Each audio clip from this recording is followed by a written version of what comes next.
Olá! Tudo pronto para a gente empunhar a espada?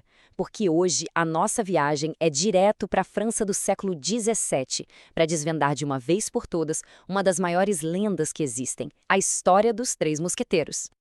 Mas fica aquela dúvida, né? Toda essa história de duelos, de honra, as intrigas lá no palácio, será que foi tudo invenção de um escritor genial ou tem um fundo de verdade por trás disso tudo? Bom, é exatamente essa pergunta que a gente vai responder hoje. Ah, e essa frase todo mundo conhece, né? Um por todos e todos por um. Virou o símbolo da amizade, da lealdade, imortalizou os caras. Mas a pergunta que não quer calar: será que eles falavam isso mesmo? Vamos descobrir. Ok, então vamos lá. Para a gente entender a lenda, a gente precisa começar do começo, da fonte.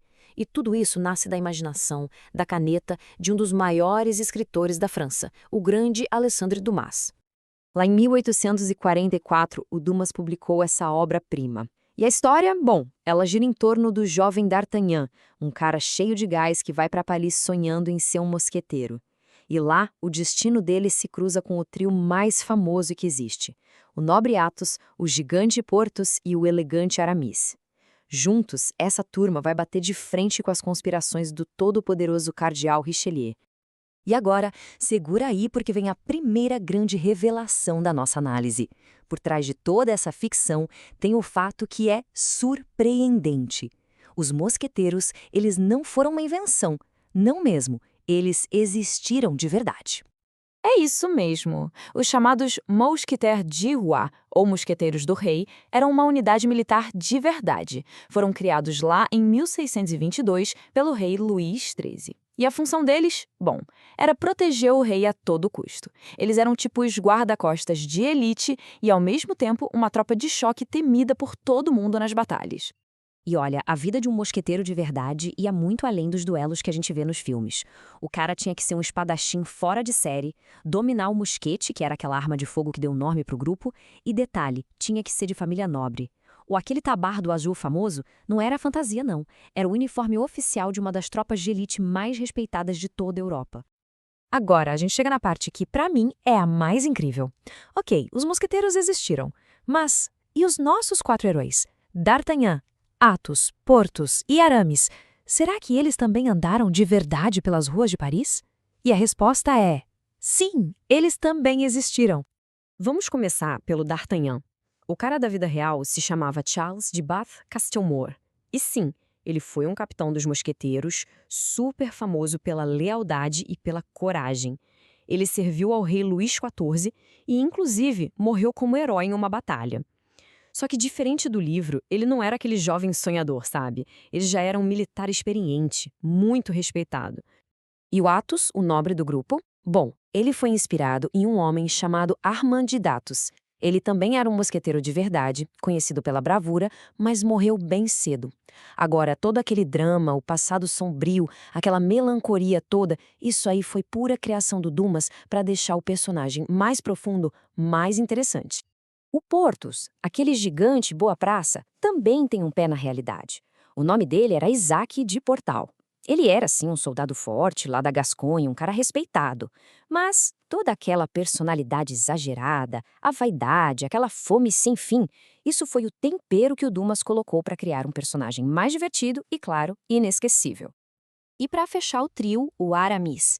O personagem dele foi inspirado em Henri d'Aramis. E o interessante é que esse Henri tinha mesmo uma ligação forte com a igreja. O que o Dumas fez? Ele pegou essa característica real e transformou no grande conflito do personagem, criando aquele mosqueteiro todo elegante, misterioso e dividido que a gente conhece. Beleza? Então, no fim das contas, qual é o placar?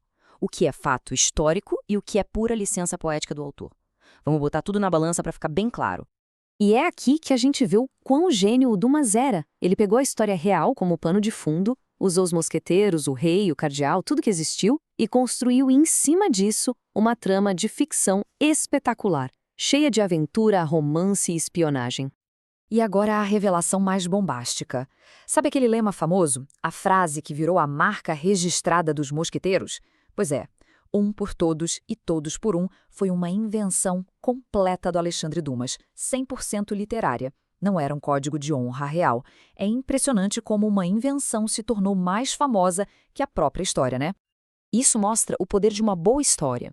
O Dumas não estava só escrevendo uma aventura qualquer. Ele estava, basicamente, criando o que a gente conhece hoje como romance histórico.